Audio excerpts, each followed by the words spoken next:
بہرحال میں نے گزشتہ جمعہ عرض کیا تھا، یہ جو شہادت اونچا مقام ہے، یہ کمرشل میں، ایم جی روڈ میں، بریگیڈ روڈ میں نہیں ملتی، یہ میدان جہاد میں ملتی ہے۔ اور ہندوستان کے اندر ہمارے جو اکابرین ہیں، میں تو کہتا ہوں کہ اگر قیامت کے دن ہمیں کوئی پوچھے گا یہ بات دیوبند تک جا رہی ہو تو چلی جائے،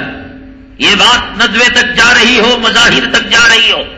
دیوبند ندوہ اور مظاہر کے شیخ الحدیث اور شیخ التفسیر اور مفتیان کرام تک جا رہی ہو،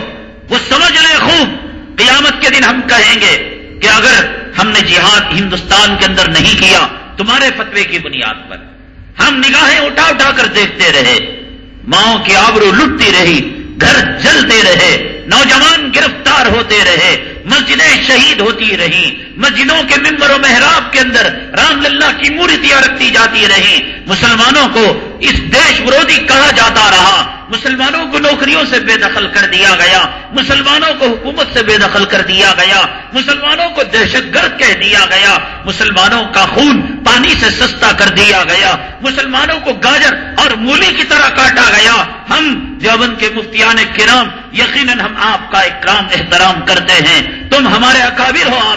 آپ ہمارے اکابر ہیں، احترام کرتے ہیں، لیکن قیامت کے دن کوئی کسی کا ساتھ نہیں دیتا۔ ہم یہی کہیں گے ہم شہادت کے شوقین تھے، ہم مجاہد فی سبیل اللہ بننا چاہتے تھے، لیکن ہم نے انار کے درخت کی طرف نگاہ اٹھا کر دیکھی تو ابھی توقف کا اشارہ ملا، ابھی جو ہے رکنے کا اشارہ ملا، اس رکنے میں موت آ گئی تو آپ ذمہ دار ہیں۔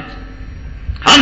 نہیں چاہتے یہ زندگی، ہم نے کوئی بنگلہ نہیں بنایا کہ ہم ان بنگلوں میں مرنا ہے، ہم نے کوئی اپارٹمنٹ نہیں بنایا کہ اس پہ ہماری لاش سڑنا ہے، ہم نے کوئی زمین نہیں بنائی کہ جس میں ہمیں سیر و تفریح کرنا ہے، ہم نے کوئی سوئمنگ پول نہیں بنایا جس میں بیوی بچوں رنڈیوں کے ساتھ ہمیں غوطہ دینا ہے۔ ہم تو آخرت کے طلبگار ہیں، ہم شہادت کے امیدوار ہیں، ہم ہندوستان کی سرزمین میں رہتے ہیں، ہم آپ کی طرف نگاہ اٹھا کر دیکھ رہے ہیں۔ ہر صبح میں فلم کا بھکاری اور فلم کا شاعر اخبار اٹھا کر نئی فلم کے ہیرو کو دیکھتا ہے، ہیرو ہیروئنی کے کارناموں کو دیکھتا ہے۔ ہم ہر صبح اخبار کی سرخی میں آپ کو تلاش کرتے ہیں کہ شاید آج صبح کی سورج کی کرنیں پیغام جہاد کو لے آئے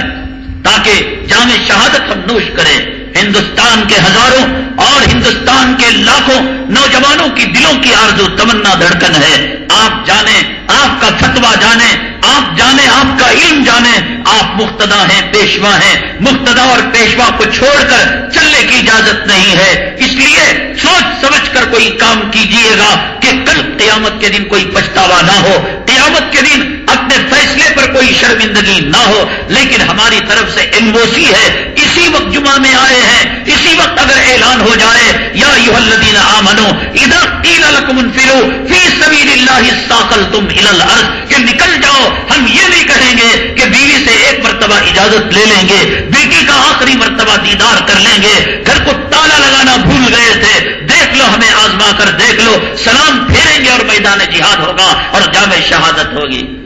اگر یہ ہمارے اکابر تک بات پہنچ رہی ہے، ہمارے ذمہ دار، ہمارے مقتدا، ہمارے پیشوا تک اللہ کے لیے اپنے فیصلوں پر نظر ثانی کریں کہ ہندوستان میں کیا کرنا ہے اور کیا نہیں کرنا۔ ہم آپ کے فیصلوں کا اکرام کرتے ہیں، احترام کرتے ہیں، علماء اسی لیے ہیں کہ ان کی بات کو مانا جائے، دل مانے نہ مانے، ہم تو آپ کی بات کے سامنے سر تسلیم خم کر رہے ہیں۔ یہ سب سے اونچا مرتبہ ہے، وَذِرْوَةُ صِنَامِهِ الْجِهَاد۔ ہمارے نبی کا نام نبی رحمت کے ساتھ نبی القتال تھا، نبی الجہاد تھا، نبی السیف تھا۔ آج امت نے اس کو فراموش کر دیا۔